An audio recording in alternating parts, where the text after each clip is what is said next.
Jaya Radha Madhava Kunja Bihari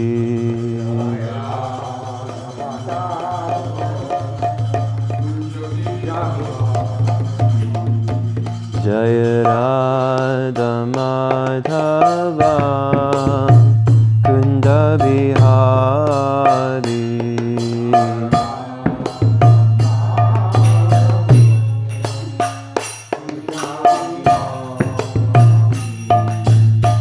Gopi Janavalabha Girivaradhari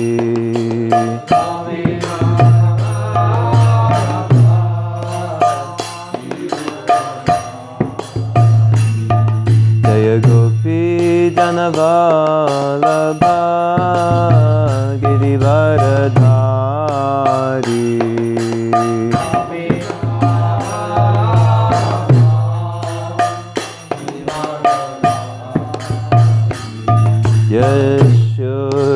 Yashodanandana Gaja Janaranjana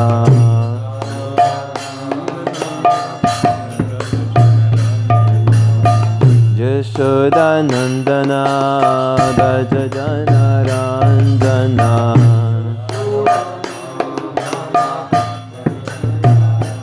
Jamuna Tira Vanachari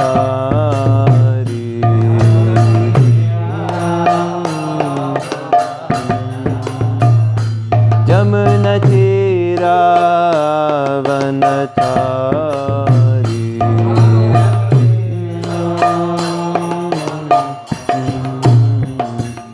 Jaya Radha Madhava Kunja Bihari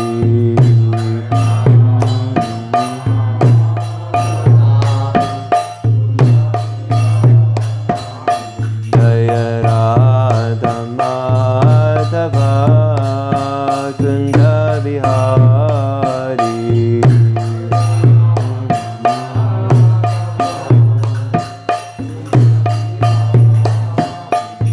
Jaya Gopi Janavalabha Girivaradhari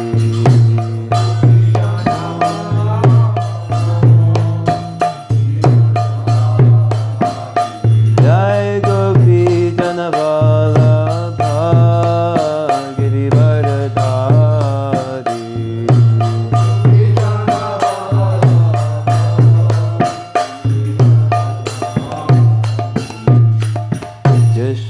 Yashodanandana Gaja Janaranjana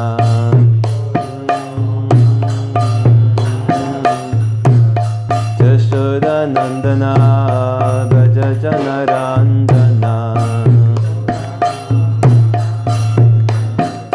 Yamuna Tira Vanachari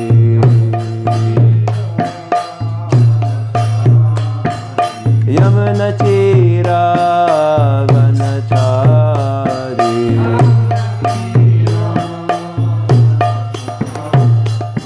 Jaya Radha Madhava Kunja Bihari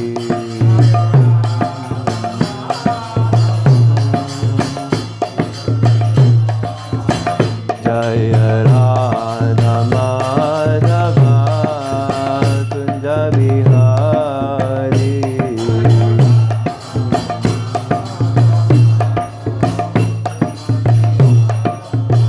Jaya Radha Madhava Kunja Bihari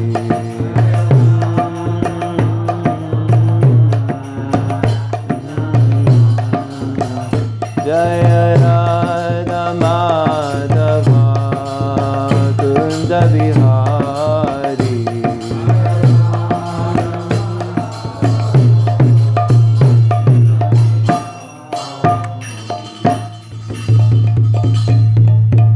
Jai Om Vishnupad Paramahansa Parivrajacharya Ashtotara Shata Shri Srimad His Divine Grace Srila A.C. Bhaktivedanta Swami Srila Prabhupada Ki Jai.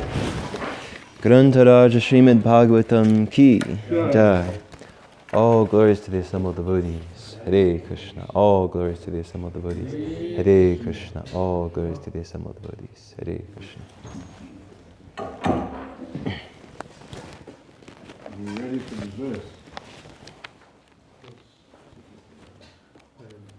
Process.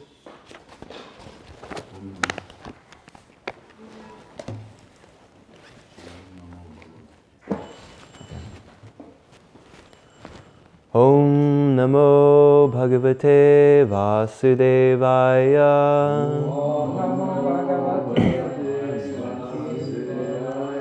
Om Namo Bhagavate Vasudevaya.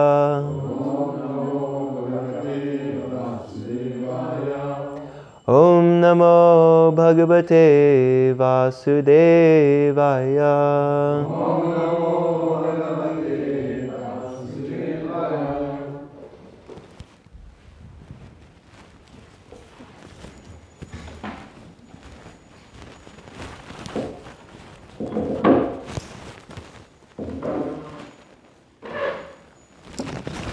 Thank you.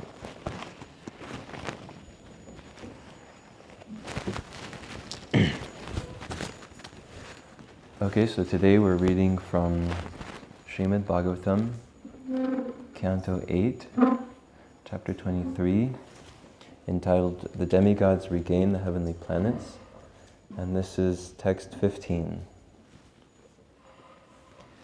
Shri Shukra Vacha Kutastat Karma Vaishamyam Yasya Karmeshvaro Bhavan Yagyesho Yagya Purusha Sarva Bhavena Pujataha Shri Shukra Vacha Kutastat Karma Vaishamyam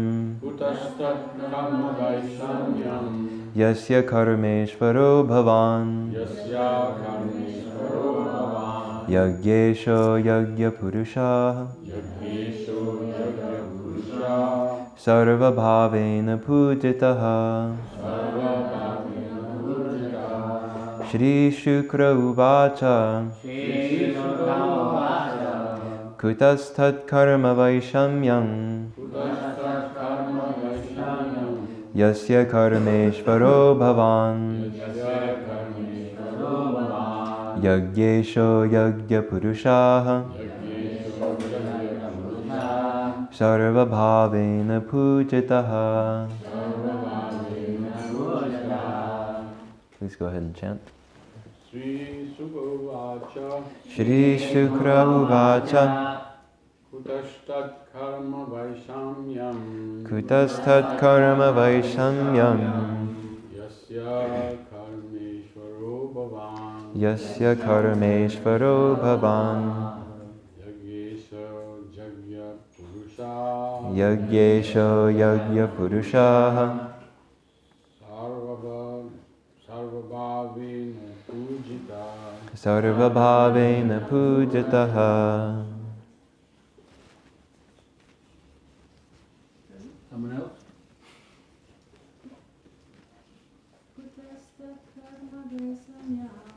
Kutastat Karma Vaishamyam Yasya Karmeshvaro Bhavan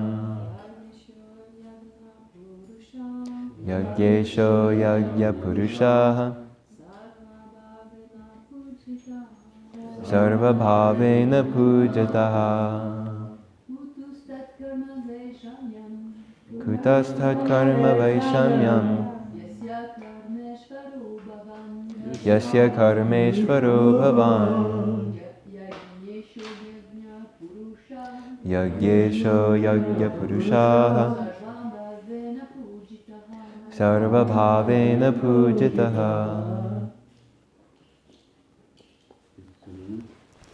Okay. Shri Shukra Uvacha Sri Shukracharya said, Sri Shukracharya said, Kutaha. Kutas. Where is that? Where is that? Tat. Tat. Of him. Of him. Bali Maharaj. Bali Maharaj. Karma Vaishamyam. Karma. Discrepancy in discharging fruitive activities.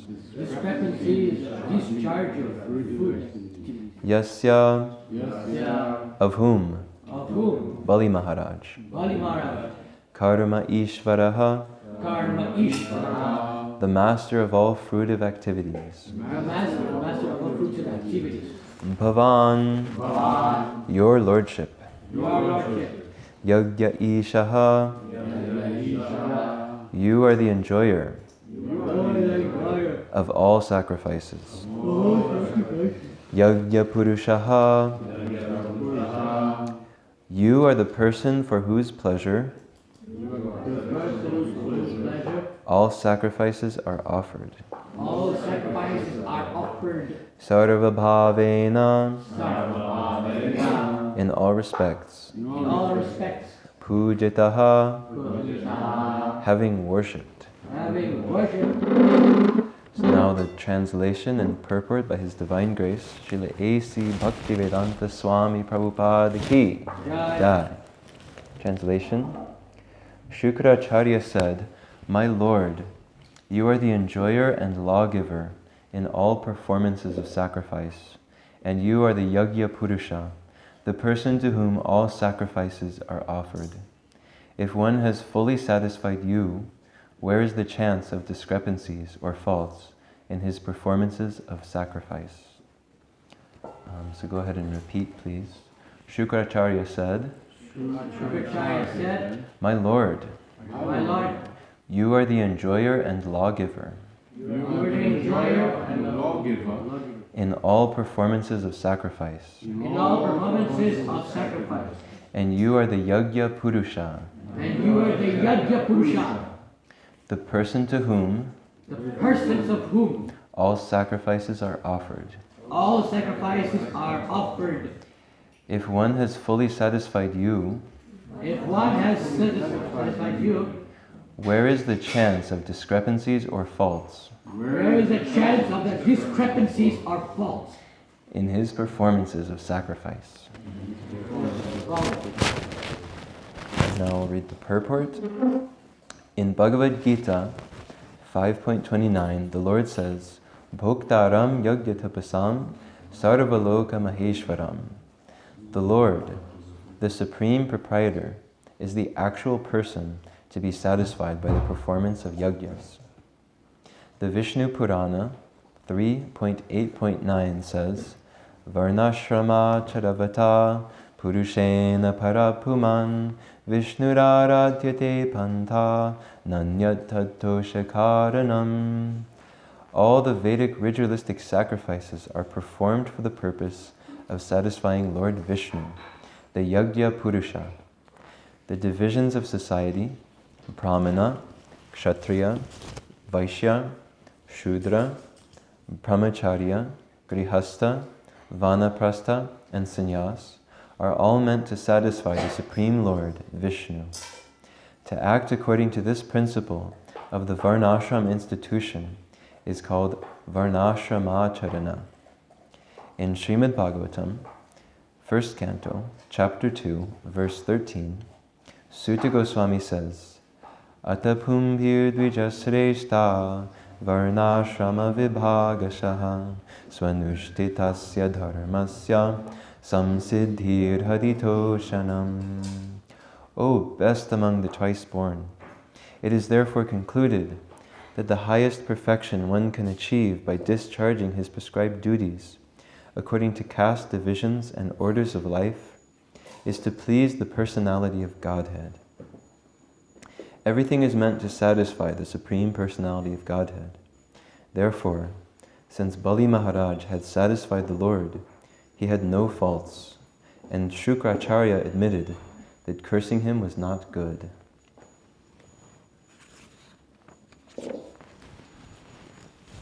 Om Ajnanatimirantasya Jnananjana Shalakaya Chakshurun Militam Yena Tasmai Shri Gurave Namaha Namo Vishnu Padaya Krishna Prishtaya Bhutale Shrimate Bhakti Vedanta Swamin Iti Namine Namaste Saraswati Deve Gauravani Pracharine Nirvishesha Shunyavadi Paschatya Desha Tarine Jaya Shri Krishna Chaitanya Prabhu Nityananda Shri Advaita Gadadhara Shri Vasadi Gaura Bhakta Vrinda Hare Krishna Krishna Krishna Hare Hare Hare Rama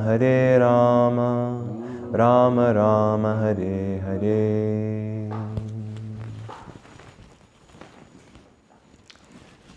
I'd like to first of all seek the blessings and mercy of all the Vaishnavas assembled today, that I may be able to say something that is helpful and truthful and in line with our Gaudiya Vaishnava Siddhanta. I seek the mercy of the lotus, the dust of the lotus feet of Shri Shri Radha Govinda Madhava, Shri Shri Krishna Balaram, Shri Varahadev, Shri Giriraj Govardhan, Shri Shri Gauranitai, and all the previous acharyas. Thank you all for tolerating a junior devotee giving class today. So today, yes, I'll just read the translation one last time. Shukracharya said, "My Lord, you are the enjoyer and lawgiver in all performances of sacrifice, and you are the Yogya Purusha, the person to whom all sacrifices are offered. If one has fully satisfied you, where is the chance of discrepancies or faults in his performances of sacrifice?"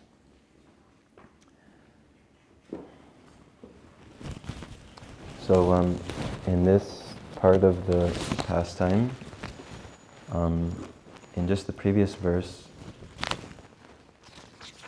the Lord asked Shukracharya to describe what fault or discrepancy was present in Bali Maharaj, because Shukracharya had previously cursed him. So the Lord was asking, what exactly is the fault or discrepancy that he committed to merit your cursing? And but we see in this verse that Shukracharya actually admits that he actually didn't have any justification for cursing Bali Maharaj. That actually everything that Bali Maharaj had done was faultless, because he had surrendered everything to the Yagya Purusha, the person for whom all sacrifices are meant. So I'll try to bring out three nice lessons that we can learn from this verse and purport. And the first one is exactly that the Supreme Personality of Godhead, Sri Krishna, is actually the supreme enjoyer, the person for whom all sacrifices are meant. And that anybody who gives up anything for the satisfaction of Krishna, their actions are always faultless. And Prabhupada, in the purport, he immediately quotes from Bhagavad Gita 5:29, Bhoktaram yagya-tapasam sarvaloka maheshwaram suhridam sarvabhutanam gyatva mam shantam richati. Of course, we all know this verse. Krishna is describing that he's the supreme enjoyer of all sacrifices, that he's the controller and proprietor of all the planets and everything in the universe, and that he's the supreme well-wishing friend of all living entities. And one who knows Krishna in this way attains peace and happiness. And so here in this verse, Shukracharya is admitting that he himself, he didn't have the right focus. He didn't have this focus of sacrificing everything for the Yagya Purusha, even though he recognized this young Brahmana as being the Supreme Personality of Godhead himself. He didn't direct Bali Maharaj according to the Vedas, basically. Even though they were performing a sacrifice, he didn't want him to perform it for the satisfaction of Lord Vishnu. So now in this verse he's admitting his fault. And so this is an important point, that anybody who wants to act in a way that will actually be for their own well-being, or if they're interested in having any kind of prosperity or happiness in life at all, then one should perform one's actions for the pleasure of the Supreme Personality of Godhead. And the opposite of that essentially is to be just engaged in focusing all one's endeavors to bring happiness to one's own personal body and mind, or sometimes they may extend it to family members or their society. But in the 7th canto, Prahlad Maharaj describes the disastrous nature of this kind of approach to life. Prahlad Maharaj says in Canto 7, Chapter 7, verse 42, he says, Sukhaya dukkha mokshaya sankalpa iha karminaha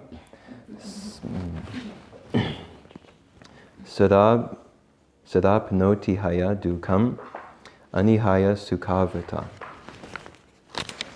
which translates as, in this material world, every materialist desires to achieve happiness and diminish his distress, and therefore he acts accordingly.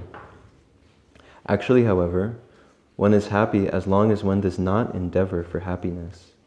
As soon as one begins his activities for happiness, his conditions of distress begin.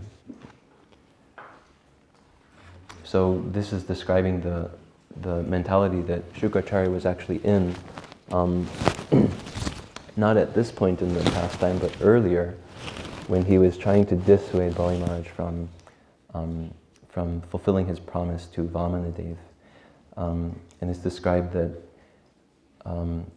Shukracharya was actually quite worried for his own comforts in life, his own happiness, because he was dependent on Bali Maharaj as his priest to receive the comforts that this material world has to offer.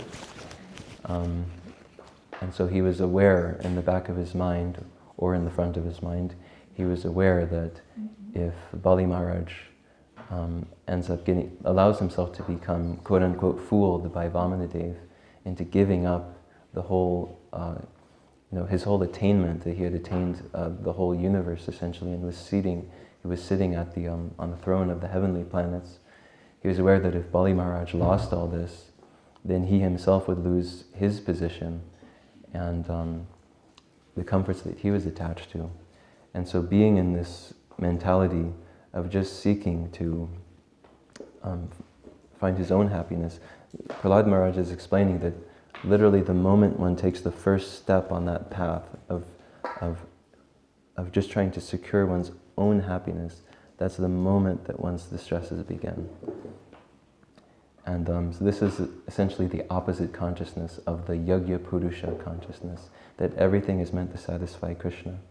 And so as the Bhagavatam teaches this, that one should, instead of living for one's own happiness, one should live for the happiness of others. And we find in the Bhagavatam, just to get a little bit more precision on what it means to live for the happiness of others, in the 10th canto, when Krishna is walking through Mathura, he comes across Sudama, who's a garland maker. And he asks Sudama for his garlands. He makes very beautiful garlands, and Lord Krishna asks him for the garlands, and Sudama is very eager to bestow these garlands, or to offer these garlands to Krishna and Balaram and all of the cowherd friends. And Lord Krishna, being so satisfied, he offers Sudama any benediction that he wants. But of course he's not interested. Krishna's pure devotees are never interested in asking something material from the Lord for their own happiness. The Lord insists. And finally Sudama says, okay, I'd like to ask for 3 things. I'd like 3 boons. The first boon is that may I have pure love for you, And secondly, may I always have intimate friendships with your devotees. And thirdly, may I always have compassion towards all the fallen conditioned souls of this world. So this is a precision on what it means to live for others. We live for Krishna in loving service.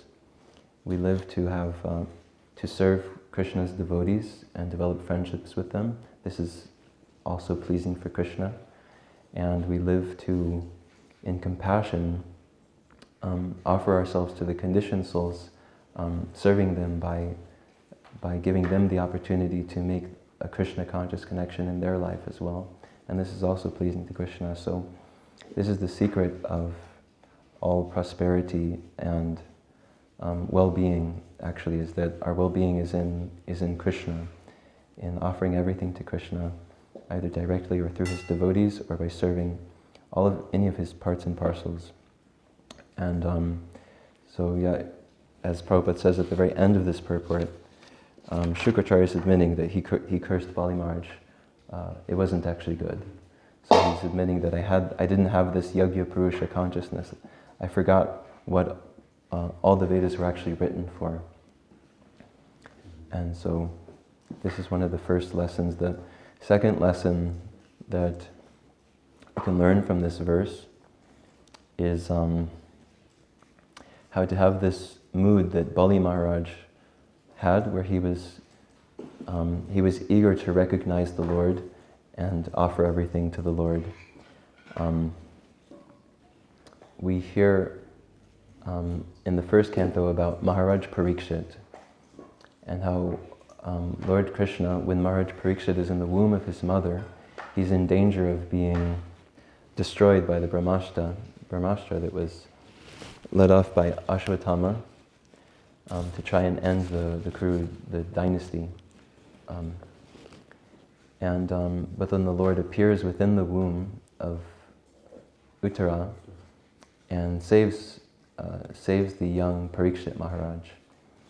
And for a moment, within the room, Parikshit Maharaj is able to have darshan of the Lord. But then, of course, the Lord leaves.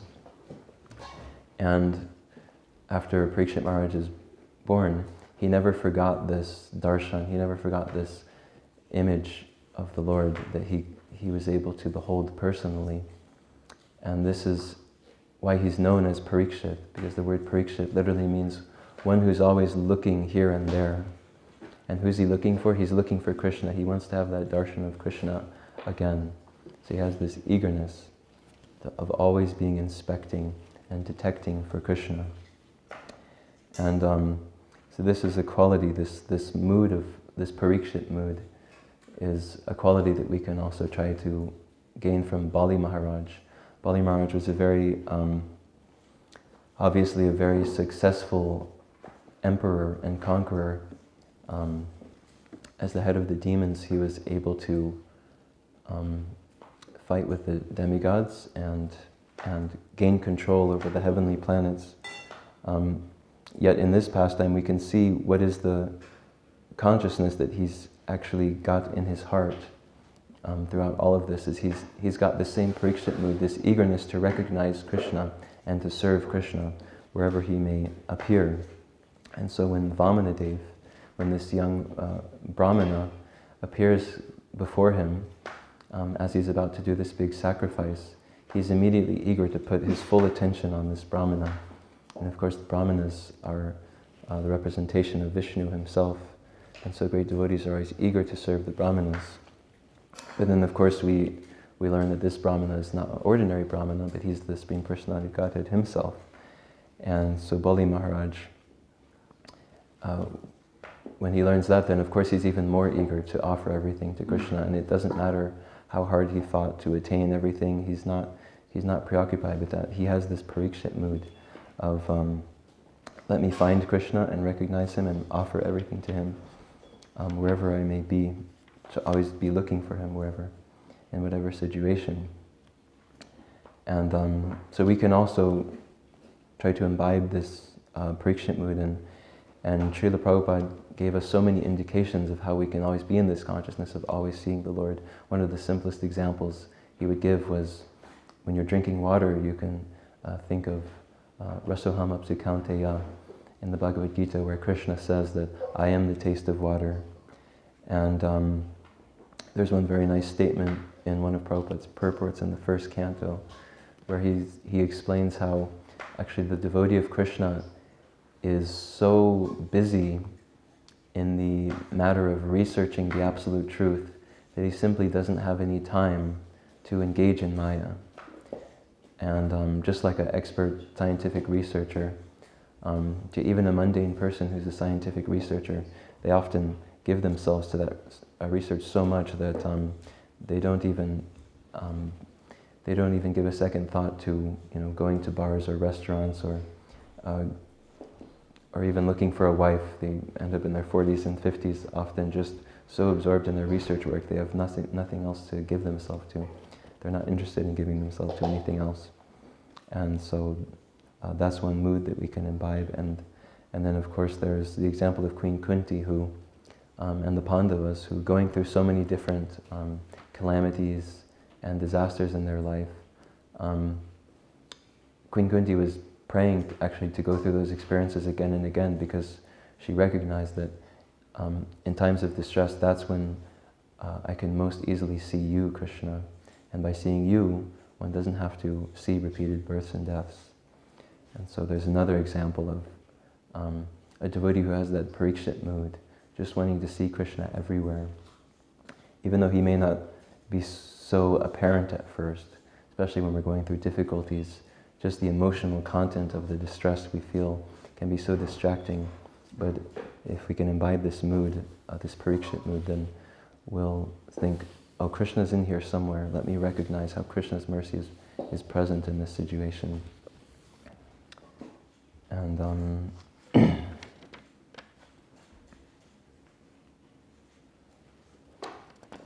yes, so that's one lesson. And then a third lesson that we can gain from this pastime, because when I first read this, I was quite surprised to see that Shukracharya was the speaker of this verse, describing how actually Bali Maharaj, he didn't do anything wrong. He actually behaved perfectly.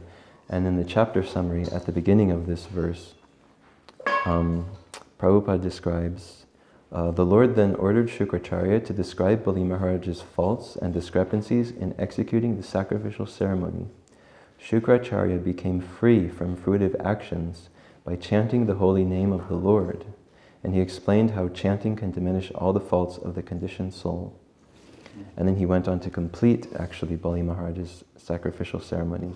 So it's clear from this verse that Shukracharya had a comeback, so to speak. He had a change of heart through chanting, and it's described by Prabhupada, by chanting the holy names. Actually, he was purified, and something pushed him to chant the holy names, take shelter of Krishna's holy names, and he was purified by that. And his vision was corrected. He got a correction of vision through that. And so one lesson we can take from here is it's never too late for a comeback, because when we hear about Shukracharya, it's almost always in the negative context of, he's the example of the bogus guru who was directly ordering his disciple to not surrender to Lord Vishnu. And that's pretty much the biggest fall down for a guru that you can have. That's literally the opposite of what a guru is supposed to be. And yet we see here that by taking shelter of the holy names, he was able to make a recovery in his consciousness, and now he's coming and glorifying Bali Maharaj and glorifying the chanting of the holy names of the Lord. So yeah, there's actually many instances of this in the Bhagavatam, of how it's never too late for a comeback. We have the example of a Jamil in the 6th canto.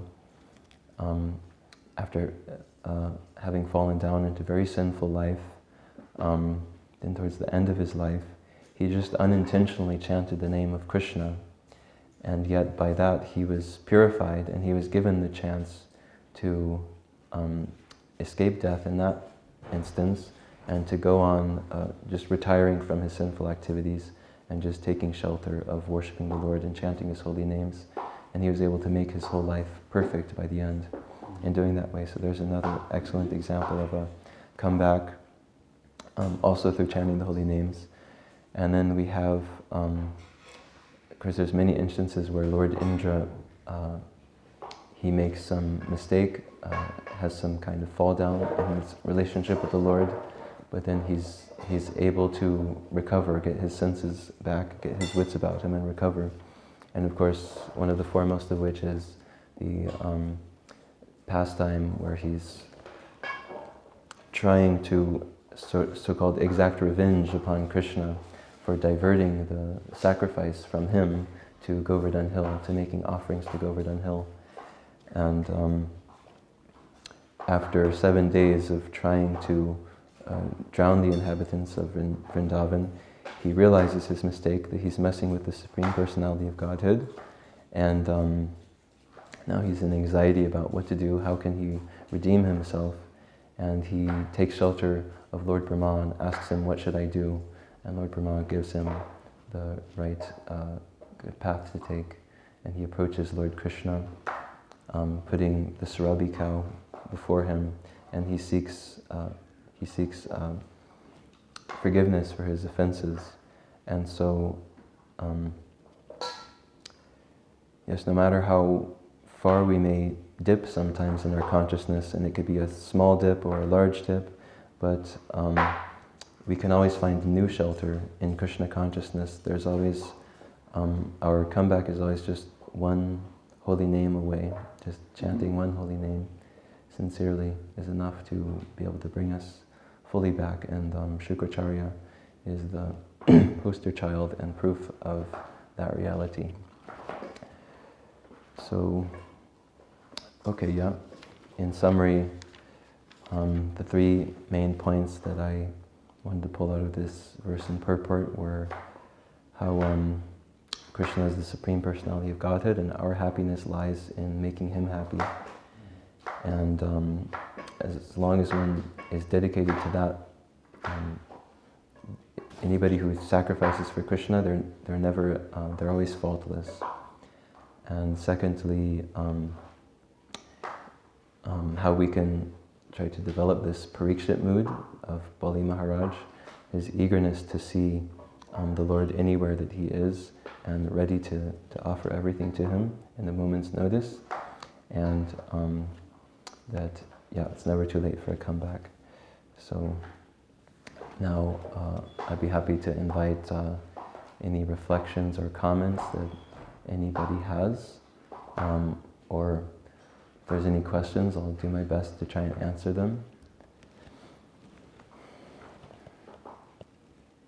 Does anybody have anything they want to reflect back? It can be anything that you heard.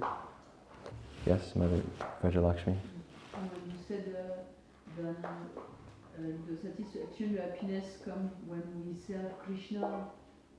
I heard also constantly and by his devotee, when we see what they need, what they lack, or be happy, or what we do, we feel a great joy in our heart. When I can see a devotee what we need and they don't do, and I try to satisfy discreetly this need, I feel so much joy and so much peace in my heart. And that come from Krishna. Things like that's Nice. Thank you for sharing that reflection. Prabhu? I remember one time telling my cousin, I was trying to explain to him what Krishna consciousness is. And I said that perfection is if you always see Krishna everywhere. And then he asked these questions, and you can't function anymore. You know, you always see Krishna, you can't do anything. I'm just wondering, Parikshit Maharaj, he always saw Krishna, he was always looking for Krishna. Does it mean that if you achieve perfection, you become an avadut? Is that necessary? Well, we can certainly see in Parikshit Maharaj's case that he didn't become an avadut who forsook society and he didn't go into the Himalayas to practice meditation in isolation, forsaking all social customs, but rather he lived throughout his life up until the end when he was cursed. He lived his life as a very responsible king who took this responsibility upon himself of taking care of the citizens, both in terms of their physical, emotional, but also, most importantly, their spiritual welfare. So he kind of took that consciousness and he expanded it out with a desire to spread it to others as well. And of course, he's famous for going out on this one Digvijaya. He went out to survey his kingdom to see that there was no sinful activity going on and that the people were prospering. And so he performed his duties quite perfectly. And Chaitanya Mahaprabhu teaches that sthane sthita, one doesn't actually have to leave one's position in the material world, but that because Krishna is everywhere, he's in the hearts of all living beings, and everything in the material world is his energy, and it's essentially the point is to be able to recognize everything in relation to Krishna. Then you'll see how to serve everybody with that. I think a great example of this in more recent times is Prataparudra Maharaj. He's a great pure devotee of Lord Chaitanya, but he was also in a royal position. He was the king of Orissa, but how did he use his royal opulences? He was interested in seeing to the devotees that when Lord Chaitanya's devotees were traveling across his kingdom, that he would send people ahead of them to set up a kitchen to prepare prasadam for them, so that whenever they would get to their destination for that evening, they would have a nice prasadam, nice warm prasad, hot prasadam, and then he prepare accommodations for them. And in Jagannath Puri, he arranged for the Rath Yatra, which is all about the Lord. He arranged for that procession to go on very nicely, and he even took the position of a humble sweeper before Lord Jagannath's cart, and this was very pleasing to Lord Chaitanya.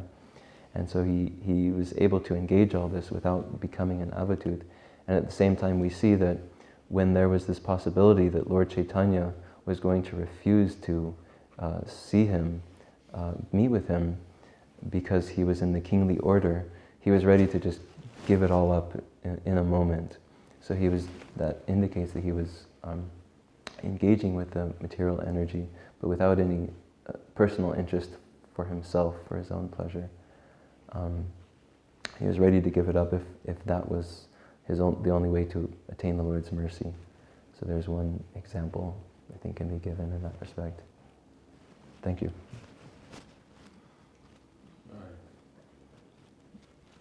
All right. Srila Prabhupada ki jai. Grantharaj Srimad Bhagavatam ki jai.